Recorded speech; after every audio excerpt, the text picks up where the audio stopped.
Alright, what's up guys? It's the Ascension of Babylon. What we do here is we talk about the occult, we talk about spiritual self-development, and we talk about the healing process. If that is your thing and you're not subscribed, hit that subscribe button and, do me a favor and like the video.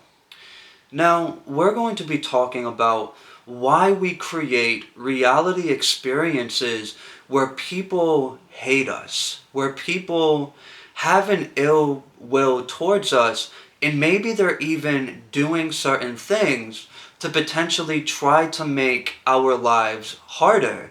This is not only a natural part of being human, but it's actually a natural evolutionary catalyst that we will create at different periods in our process of getting to know ourselves to better know ourselves. Because at the end of the day, all things are one thing experiencing itself in the form of many.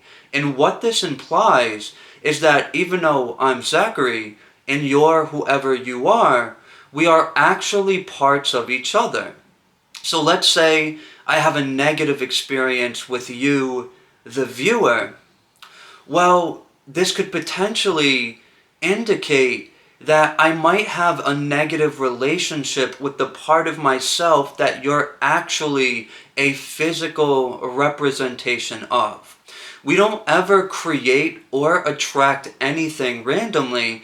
It is always based on our energetic resonance, and our energetic resonance is always going to come down to our conscious, subconscious, and unconscious state, which also ties into different parts of us and how they interact with the nervous system.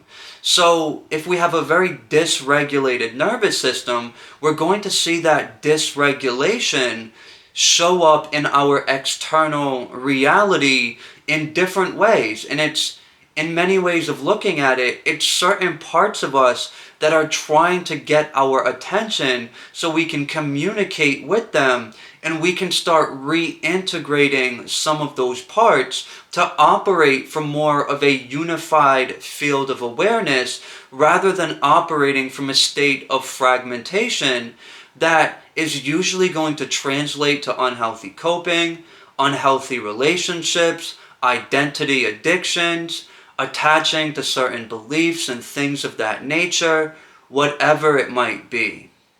So it's never random when we're generating an experience where we're having somebody who's hating on us. They're trying to potentially harm us. They're trying to make our lives difficult because they actually have a lot of unprocessed hatred inside of themselves, and they're likely utilizing that hatred in the form of an identity while also justifying why it is that they're hating on you. I don't like this thing that he said. I don't like this thing that this person did a couple of years ago, and now, I don't like them, and, we need to expose this person, or we need to hurt this person, or whatever that person tells themselves to justify their behavior. But that is always a form of self-righteousness, because there's never a reason to hate on another person other than being internally wounded and not wanting to face what is going on in the system. Hatred and anger that's being projected in that way is a part of a protective response in the system that keeps that person away from the deeper vulnerabilities and suppressed emotions that are actually driving the hatred that they are now projecting onto us when we generate these kinds of reality experiences. And it's important to know that we're never a victim to the experience. Everything is a projection of both our conscious, subconscious, and unconscious states. So rather than being a victim and thinking it's just happening to us, it's actually happening from us and being reflected back to us in the form of that person, or maybe even it's a group of people that are hating on you. And I want to say that actually being authentic can be something that makes people hate you. When we live in a world filled with people who are avoiding themselves, filled with people that are not willing to embrace deeper levels of vulnerability within themselves, and filled with people that exist within identities that aren't even in resonance with who they truly are and the way their soul actually wants to express itself. When you're a person who's honoring your process and you're being as authentic and as genuine and as open as you know how to be, this has a very triggering effect on people to where, for instance, like maybe, let's say you're a content creator, and I say this because I have experience with this, people that you don't even know or never did anything to, they will hate you. They might even come for you or try to assassinate your character in some way, shape, or form. They might make up lies about you or say things that aren't necessarily true, all to try to bring you down because your light intimidates them. It shines on the shadows that they've spent their whole lives running away from, using relationships, using addictions, using identity and persona masks to run away from. So when you're that light, people will attack that light. They will hate on you. They will assassinate your character. And sometimes we even generate experiences where people intend to harm us in some way. But the takeaway here is not for me to convey the idea that you're being authentic and the other person is totally wrong, or the group of people or whoever it is. It is not to bring you into a victim consciousness. It's to bring you into the creator consciousness. So with that being said, you're not a victim, even though your authenticity could be what's triggering, hatred to be projected onto you. There are also likely parts of you that are in resonance with what is being projected. And it's also a contrast that you can utilize in order to better know yourself. So there's a reason why we have positive and we have negative, right? Think of a battery. It takes both charges to create power. If you try to put a battery in like a handheld radio, but you chop the negative or the positive side off, it's not going to work. It's going to do absolutely nothing. So to step into our power, we need both positive and negative. So sometimes when you're just being yourself and you're doing the best that you can to be authentic, and even when you're in a more regulated, embodied state, to bring you to the next level and to help you connect with parts of you that, even though you're being authentic, can still be a little bit misaligned, you might create that kind of conflict. You might generate an experience where people are hating on you.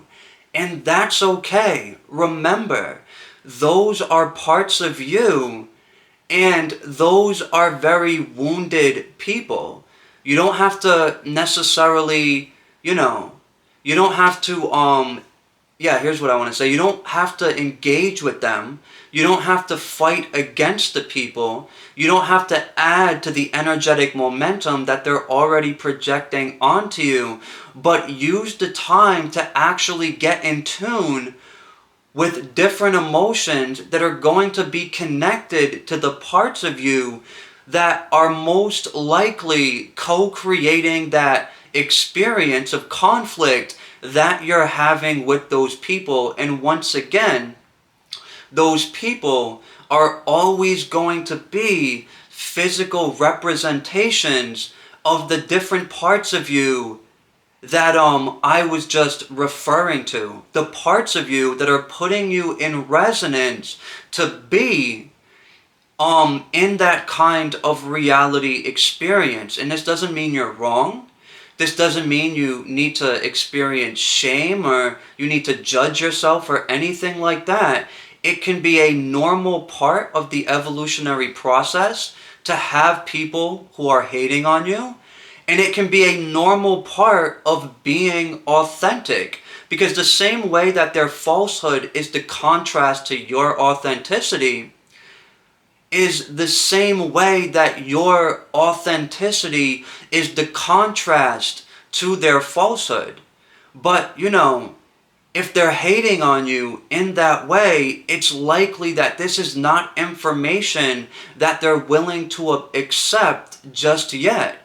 But if you, the listener, is in resonance with what I'm saying, you're the person that can use the catalyst and use the trigger of whatever those kinds of people are doing or trying to do to you to better know yourself and to go into a deeper process of reintegrating different parts of you that still may be a little fragmented. Once again, you can be embodied within self, or within what I like to call the source self or the source energy within.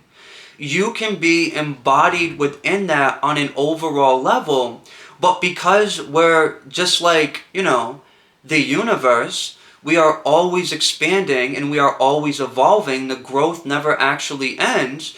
Just because you're being authentic and you're being as genuine as you know how to be, doesn't mean that there's not another level that you can go into. And as they say, new level, new devil. And what does the devil actually represent?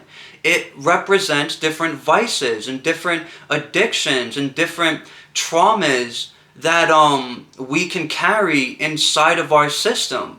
So you may be going into the next level of that trauma and of those suppressed emotions, and you can utilize the trigger of that experience that you're having with, that hating person or that hating group of people to bring that up in you rather than hating them back like they're doing to you. You can actually, at some point, even if it's not right away, appreciate the catalyst. And appreciation is a very high vibration. Maintaining that state also starts removing you from the negative cycles of generating those kinds of experiences where people are hating on you. And, I'm not saying this happens right away or anything like that, but it absolutely happens to where you will experience less and less of that kind of thing. So once again, it's a normal part of the evolutionary process to go through this, but if you're always in cycles to where you're always involved in drama and you're always attracting unhealthy people to you, this is something that you want to reflect on. You don't want to think that it's just them and it's not you. That's called separation consciousness. You want to find relatability with what is happening and relatability to those people or to that person, even if you are really upset with them, even if you're really angry, and it's certainly okay to be angry. I mean, if you got somebody hating on you, it's normal to be angry, right? Like, who the fuck are they? It's okay to feel that, but don't stay stuck on the anger and make it an identity in the same way that the person who's hating on you is probably doing when they're assassinating your character, when they're maybe saying things about you that aren't true, or whatever it might be. You can find relatability to them without becoming like them. And I think this is something that's really important to understand. Those are parts of you that if you find relatability with them, you can start processing the energies that they're holding inside of you. And this gives you the ability to actually break free from the negative cycles of experiencing all this catalyst with people and all this conflict and, relationships where you get betrayed and where you get lied to and things of that nature. So this is what I wanted to say. If you have somebody hating on you It can be an experience that is rather uncomfortable, but within that discomfort, if you're willing to be present with it and you're willing to embrace it, there's actually a positive. There's a doorway that leads you to a much more authentic way of being. So utilize that trigger for what it is. This is something that you created on a subconscious, unconscious level, not to hurt you, but to serve you and to bring you into the next level of your authenticity. So if you're going through something like this now, congratulations, you're about to level up, man. So you should be proud of yourself. That's what I wanted to say. And I appreciate you if you stood to the end of the video. And I will catch you in the next video. Thank you so much. I am truly grateful.